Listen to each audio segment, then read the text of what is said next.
Welcome to Nuked Radio. This is episode number 38. Today is Thursday, June the 7th, 2012. I am your host, Christina Consolo, and with me today is Jules. Good morning. Good morning, and a little bit later we will have Drew Lamb back on today. Jules and I were just talking. I am so tired.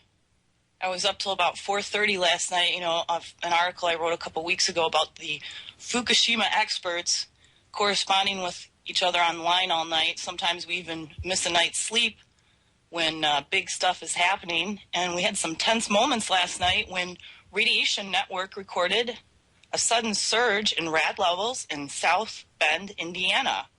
The readings were actually over 7,000 counts per minute, and it fluctuated widely over the next 4.5 hours.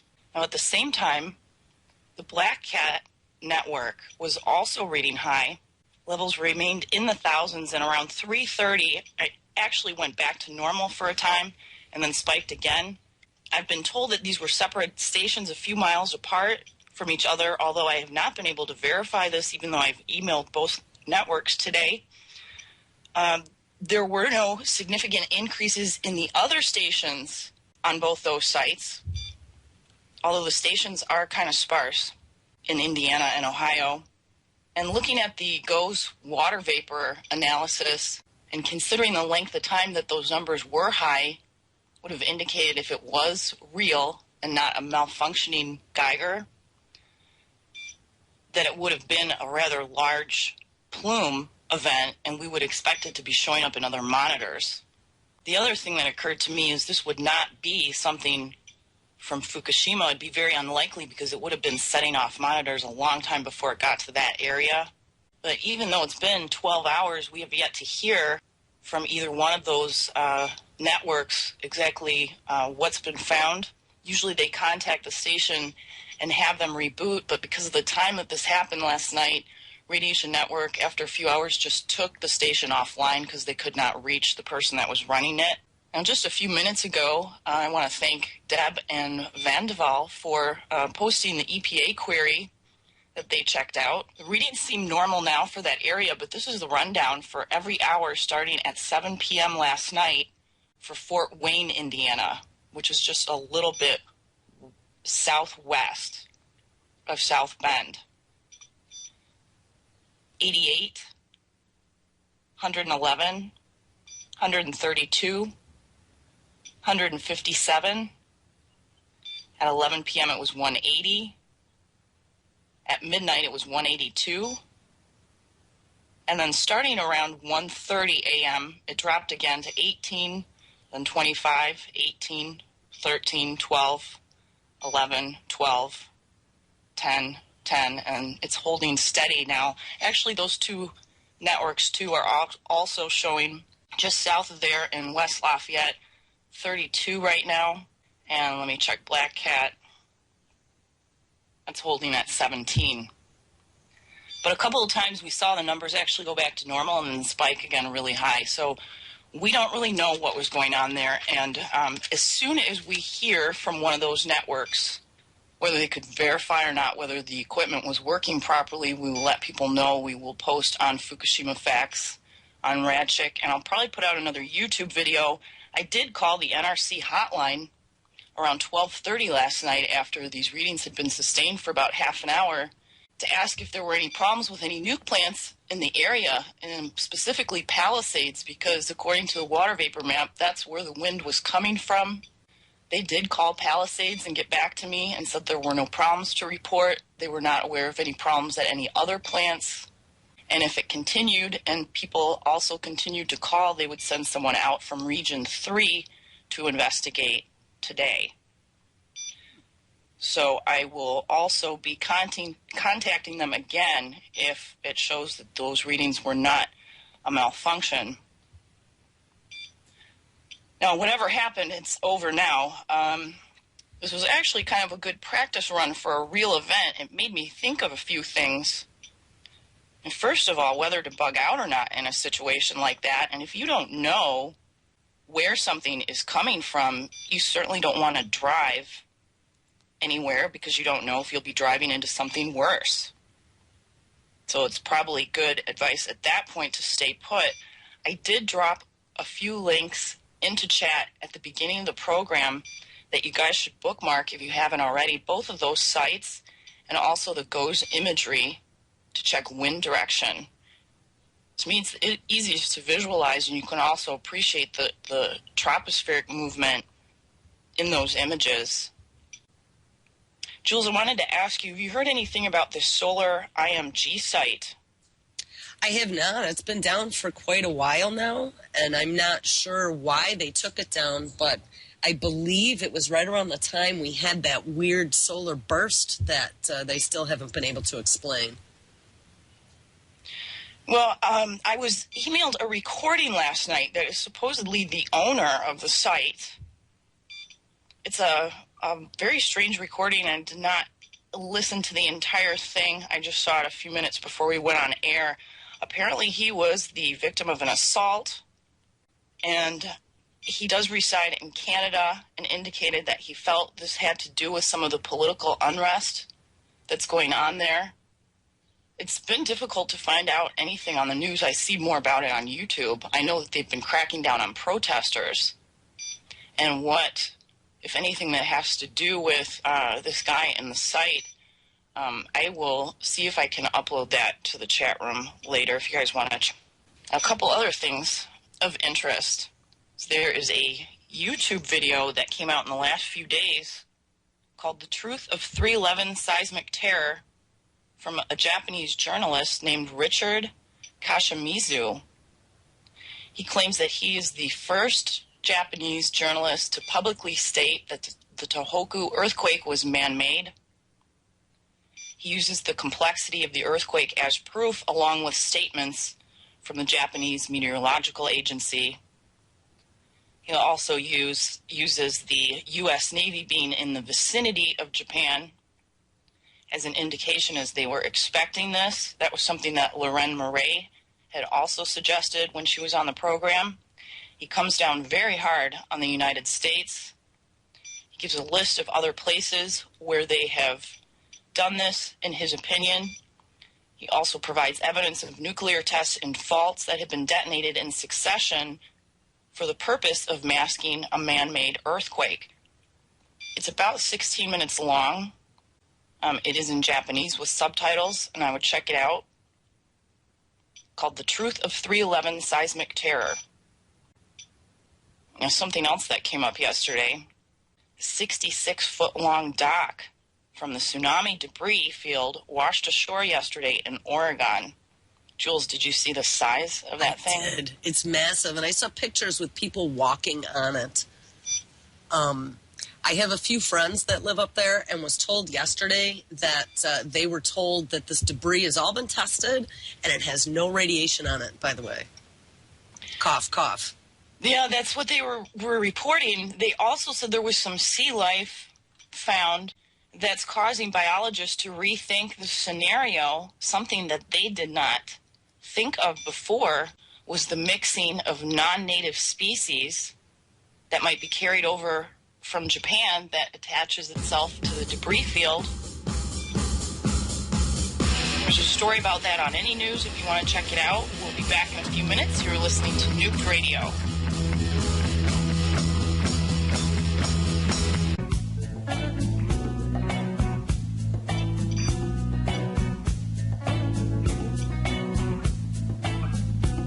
And welcome back to Nuked Radio. Jules, last night when I called the NRC, I taped the call. Oh, good. And put it on YouTube. And my Geiger was alarming while I was on the phone with this guy. Oh, good. Did he ask you what that was? I hope you told him. He wanted to know if this was a hobby of mine. And you told him? How often do I check the radiation network? 24/7. There's some really funny comments under that video on YouTube. On Any News today, we've heard quite a bit from the former ambassador to Switzerland, Mr. Murata. He gave a press conference. This was published in the Pan Orient News. Fukushima Daiichi nuclear plant number 4 reactor presents a security problem for the entire world. The plants are not under control at all, and the situation with nuclear reactors in Japan is like vehicles being driven without a license, he told a news conference at the Foreign Correspondents Club of Japan on June 5th. Recently, people have expressed concerns about Unit 4's spent fuel pool, which stores more than 1,500 rods. The unit would be too fragile to withstand an M7 class earthquake. The Japanese government also thinks that the Unit 4 problem is critical and are planning to move many of the rods from the pool in 2013. Warning of the acute danger of Unit 4, Murata said that recent revised estimates by the Japanese government found that the probability of a 7.0 magnitude earthquake in Fukushima within the next 3 years is 90%. But the Unit 4 reactor, which was substantially damaged by the tsunami and subsequent explosion, will not survive a 7.0 magnitude earthquake. He pointed out the nuclear village and nuclear dictatorship is exposed, and public opinion and their movements are strong. He concluded that the true cause for the present crisis is a lack of ethics. And kind of along those same lines, I came across an article in the last couple of days about the Olympic site in London. And I worked it into the forecast yesterday. I've had a couple of people from England, too, ask if I could pay a little more attention to that area because of the high readings that they've been getting on the forecast. So check that one out. Basically, I want to go back to the comments from this watchdog site called Citizen Intelligence Network. Paul Sharman, an analyst, expressed his concerns as it became clear that the real priority was the avoidance of negative PR and of any delays to the delivery schedule. The real injustice was that the workforce and local population was vulnerable. And what he's talking about is the site where they built the Olympic Stadium, not just the stadium, but the entire grounds, was actually built on top of an old private landfill. And there's been mysterious Geiger readings that have been consistently high. In fact, there were delegates from Beijing that went to the site when the excavation began, and they reported their Geigers as going off scale on this site. And this was discovered in 2007. It was kept from the public for a period of time, and The Guardian broke the story, I believe, in 2008.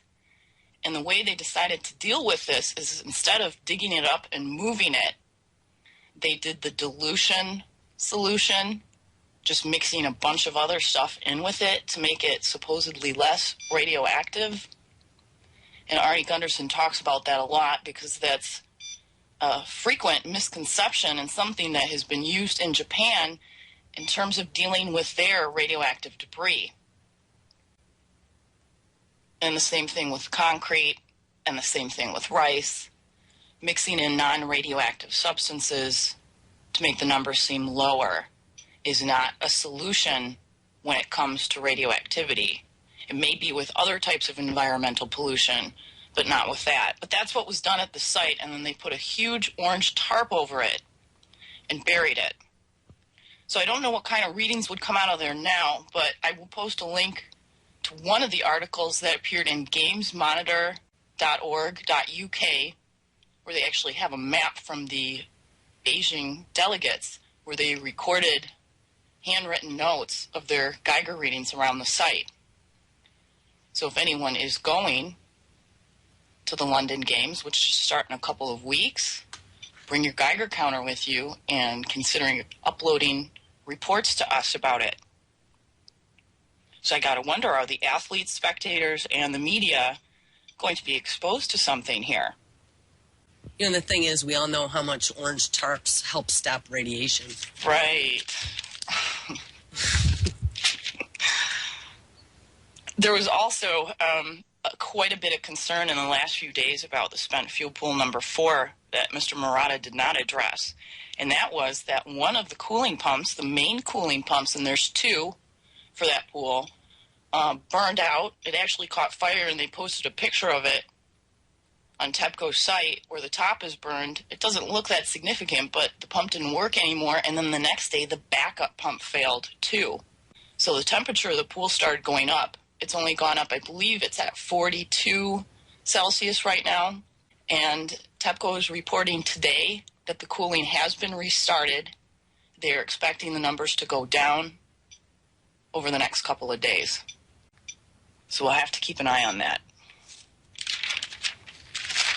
Boy, 7,000 tons of radioactive contaminated waste. And I guess because it's a private landfill, they didn't have any kind of guidelines for what got dumped there. I don't know. That's a lot. We're going to be coming up on our bottom of the hour break. And when we come back, we're going to have one of our first guests, Drew Lamb, who's an Oregon resident with farming background, who had been paying attention to Fukushima. He had some friends in the industry, I believe from Hanford, that alerted to him to what was going on when the MOX reactor blew. And he has taken the initiative to try to grow food safely. In fact, I think the first show that he was on, he was actually like meeting with the city planners that day to get like his license or his permit for this business. And from what I've heard now, things are really progressing there in a relatively short amount of time. There's been a lot of interest, too, in growing your own food and fish indoors. So we want to ask him how it's been going. I know he's been on a number of other shows. In fact, he came on here once with us to talk to Matt Stein, the guy who wrote 400 Chernobyls. And Drew filled in for me one time when my internet got hacked. Remember that, Jules? I do, yeah. It was Drew, myself, and Ken, I believe, that day. Yeah. So we're looking forward to talking to him again also. And I really do feel, and I've had so many people, too, asking because they're, well underway with the gardening now, about what they can do to mix into their soil. And I always send them that previous show that we did with Drew where he talks about fortifying the soil with calcium and magnesium and potassium and how that actually can make the nutritional part of the plant healthier. But we'll see how he feels about that now and also get his take on these numbers last night in Indiana. So when we come back, we'll be talking with Drew Lamb. Stick around. You're listening to Nuked Radio.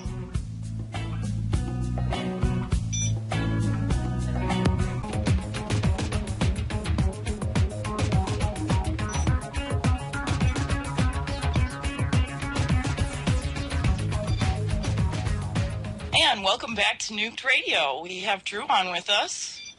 Welcome back to the show. Thanks for having me.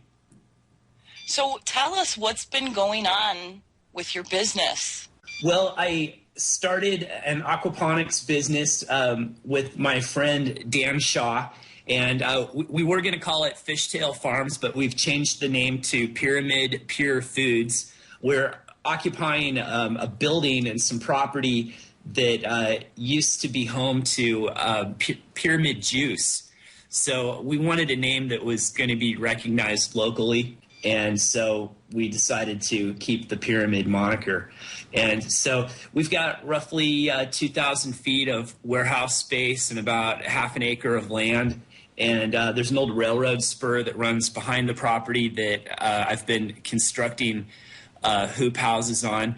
And I've designed a two-level hoop house that will house the plant troughs for the aquaponics system. And I think you dropped a video I made the other day in chat of the pilot aquaponics system that we currently have operating over at our farm. It's basically an urban farm. It's in the middle of the city. And the system that we built was just to get a feel for things and to dial in our procedures. We built a 225-gallon system to start out with, and it just has some little fish in it, like danios and some mosquito fish. And I initially transplanted some lettuce from my greenhouse into the system. They were too mature and wilted and didn't do too well, but I just recently transplanted some sweet basil in the system, and they're thriving. They're doing really well in there. And we've got some radishes going on and Asian greens. And we're also dabbling with some medicinal plants, and we transplanted some sheep sorrel in there. I don't know if you guys are familiar with sheep sorrel. No, I'm not. I've been doing some research on it, and it has a number of uses. It's supposedly stimulates cellular regeneration. It's a cooling astringent. It helps purify the blood and eliminate toxins, and can also be used as a cancer remedy, according to what I've read. Haven't been able to verify that, but it's also an antioxidant, and it can remedy certain skin conditions. And it even has magical uses. It's been used as an incense to protect cattle against diseases and worms. So anyways, we're trying this in the system. We harvested some wild sheep sorrel, tested it with the Geiger counter, and it looked good, so we transplanted it into the system. And we're also producing some of our own food for the fish. And we have chia and duckweed, brine shrimp, crickets, potato bugs, and the small fish that are in the pilot system will actually be used to feed the tilapia. We've built a big tank that will hold about 4,000 tilapia, and I expect to yield maybe 27,000 pounds of vegetation from that, depending upon what we're growing in there. And everything that goes into the system is Geiger counted. And the problem is that we have to have inputs into the system, and potential food nutrients that tested above background included kelp meal and alfalfa meal. So, we wanted to see, how these things would work as fish foods, and I wanted to test them first. And also, the kelp is a really good supplement for the plants, but I'm not going to name any specific products, but I was getting readings around 70 CPMs with a background of 38 with my Inspector EXP, and so those products aren't going to go into the system. I have put in some worm castings that were bagged pre-Fukushima, and I've got a source for more of those too, but the castings are more nutrients for the plants. The fish aren't going to eat that. And then I've also been trying to find material that I could sprout seeds in, and because a lot of the aquaponics that we're going to be doing, it includes a technique called deep water culture, where you're growing your greens on rafts that are floating in the troughs, and so you can't just drop the seeds in there. You have to start them in some kind of a media. And so we've been looking at coconut fiber and rock wool. And I tested some coconut fiber, and it had high readings. Again, it was around 70 CPMs. And the rock wool didn't test above background. So that's what we're going to use for sprouting our seeds. And, and I've learned a few things since we've been operating the smaller system, and one of the key things that I've learned is to keep it simple. The system that's in my video has 4 plant troughs on it, and each of those has an auto siphon that drains the troughs, and there's fill lines for each trough and return lines, and there's a sump and a pump that pumps everything back up to the troughs and back into the barrel of fish, and a lot of valves. And it's a lot of stuff to dial in. And I've been thinking that it could be done on a small scale in a much simpler way by just getting one of those food-grade IBCs. And you can find them on Craigslist, and chopping one of those in half and using one half for the fish tank and the other half for the trough, stack the upper one up on some concrete blocks, and put in an auto siphon, fill it with some lava rock or some 3/4 gravel, and away you go. I'd recommend checking out Murray Hallam's website. I don't have the link handy right now, I'm sorry. But he has a business called Practical Aquaponics in Australia, and he recommends a system like that. And I think that's probably the simplest, easiest way to get a small system set up at home. And, you could set this up in a greenhouse or on a covered porch or patio. If you're doing that, you're going to need supplemental lighting. But I do think that this can be done on a pretty small scale. I mean, and even with the small fish, you're not going to want to eat the fish, those little fish, but they will fertilize your plants. And then we're working on our commercial system, and that's going to be a really big tank. And one of the greatest challenges is controlling the temperature of the water. We're hoping to raise tilapia in the big tank, and we don't want to rely upon the grid, or the delivery of gas, and we want the system to be as self-sustaining as possible. So we've constructed a duckweed pond out in the main yard on the property, and that's going to provide fish food as well as it'll be a passive solar water heating system. And so we'll pump water through that. Actually, we'll have water lines that run through that also run through the fish tank, and we'll use that to control the temperature in the pool. And we've built a cover for that. That's one of my main projects to work on today, is to make that cover better. I'm just basically building a small hoop house that I could pull the cover off very easily to keep it out of the rain. And then that pond will also have catfish in it. And then our deep water culture troughs in the hoop house will have tiger prawns in that system as well. So we've got a lot of different creatures in our ecosystem, and they help process the waste from the fish and provide nutrients for the plants, and they're potential products that we may be able to sell in the future and eat. And what we're trying to do is just keep the whole system as pristine as possible, testing all the inputs, trying to keep the rain off of it. I've been getting high counts when it rains around here. On May 24th, my inspector alarm went off at 94 CPMs, and then I think a few weeks ago I had some high counts too, and after a rainstorm I was detecting over 80 CPMs in some water in my yard. My neighbor showed me some odd-looking tomato buds, and I snapped a picture and put it up on Mutation Watch, and they looked like fasciated tomato buds.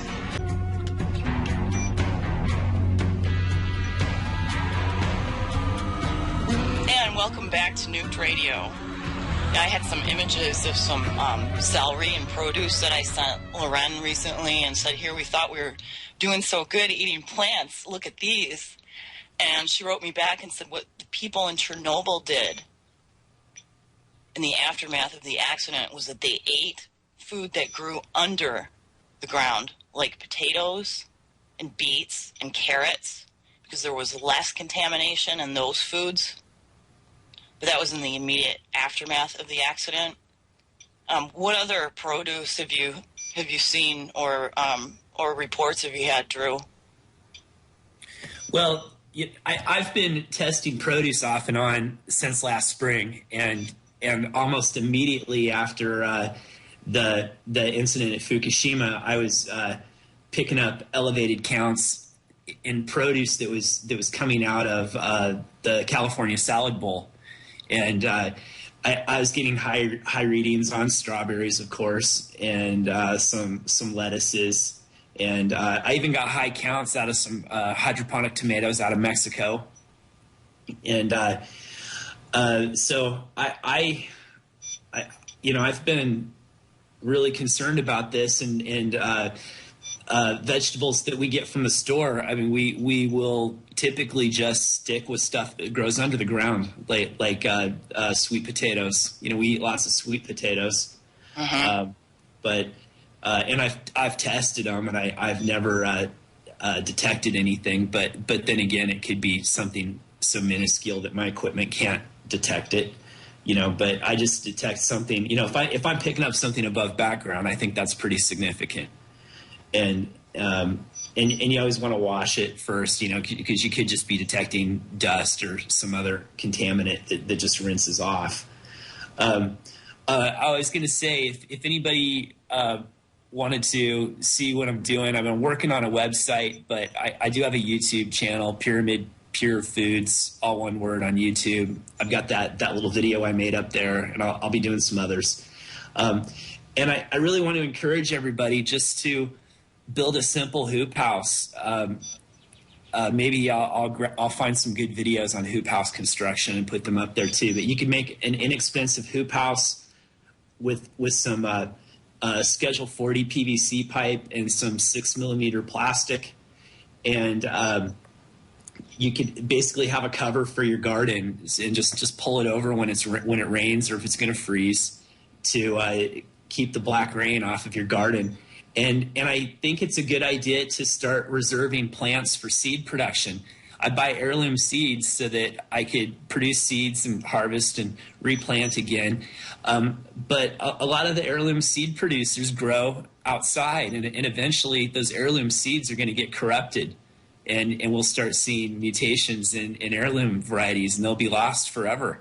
And so everybody needs to get involved in basically seed activism to protect the integrity of our food supply. And I know this sounds crazy, but it's really important. And when you look at these mutations on Christina's Mutation Watch page, it just really highlights how important it is for us to start preserving these plants and their genetic integrity.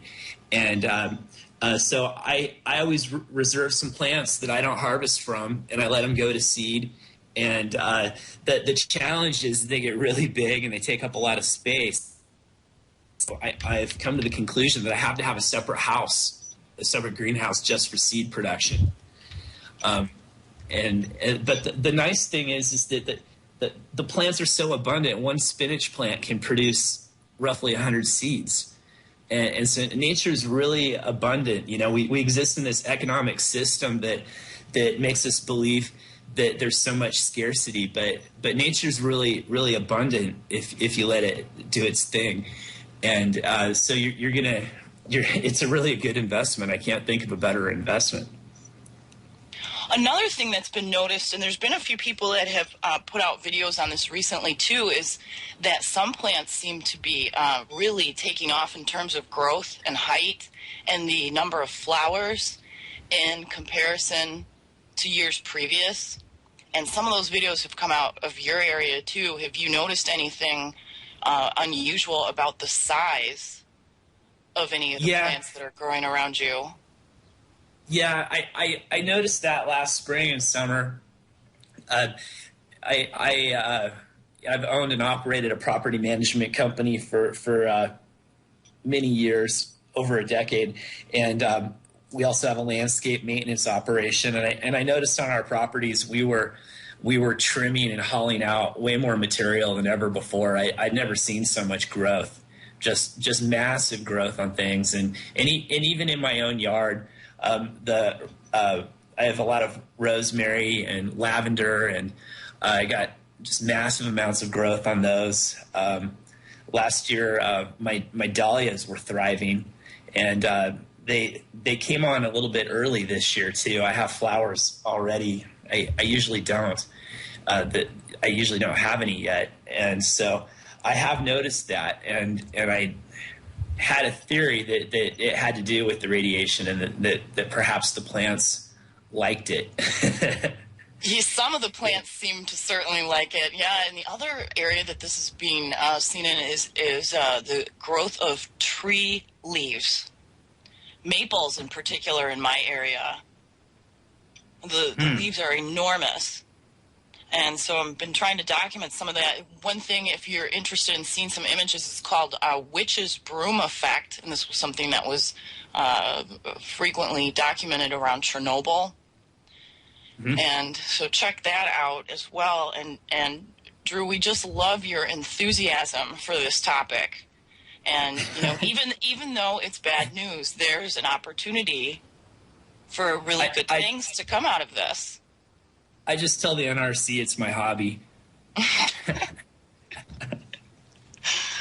You know, another thing that we've had a lot of interest in, too, is whether you could grow your own seaweed or kelp indoors. Yeah, that's something I'm working.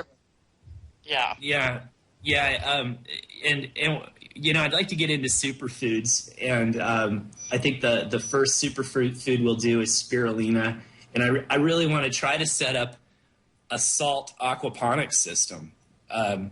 You know, and the way that these things function with the auto siphons, it's a lot like the tide. I mean, you're kind of creating an artificial environment that's a lot like the tide, where the troughs fill up and the water drains out, and the troughs fill up and the water drains out.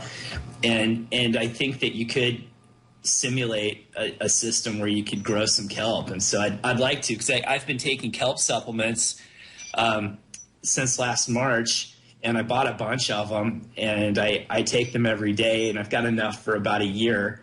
But I won't eat anything that comes out of the ocean now. It's the ocean's ruined, and so I won't be getting any more of that. And then there's, what's that other product I think that Matt Stein was talking about? Monofilin, is that what it's called? Yeah. That comes out of the ocean too.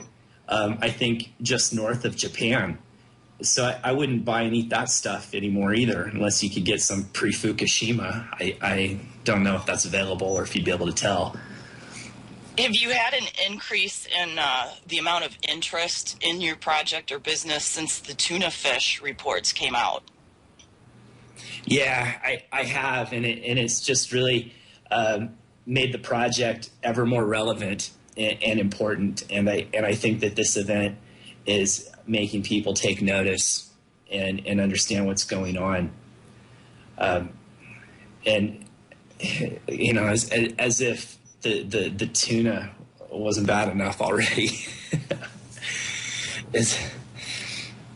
With the mercury and other things that have been detected in it in years previous.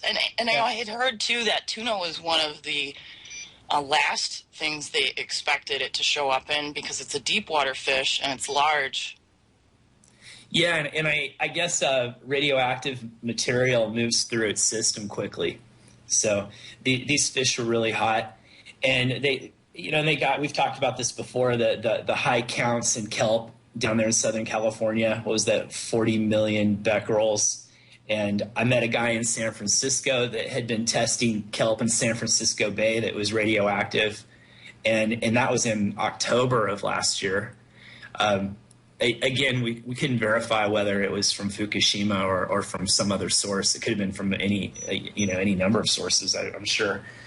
But I think that the Pacific Ocean is toast, and eventually it's going to mix with the South Pacific. Those currents will mix and spread it even further, and then there's just more radioactive material getting dumped into the ocean. I don't see how any kind of a cover or a sarcophagus is a solution at all, because once it gets into the ocean, then it gets whipped up and it goes airborne one way or the other. It contaminates the atmosphere. So it's really a mess, and I was watching some snippets from the TEPCO cam the other day. I think you posted them, and there were these big steam plumes coming up around, between reactor 3 and 4, it looked like. Yeah. And that was the day, too, that the cooling was off. Yeah. And then it looked like there was something glowing between reactor 3 and 4 this morning.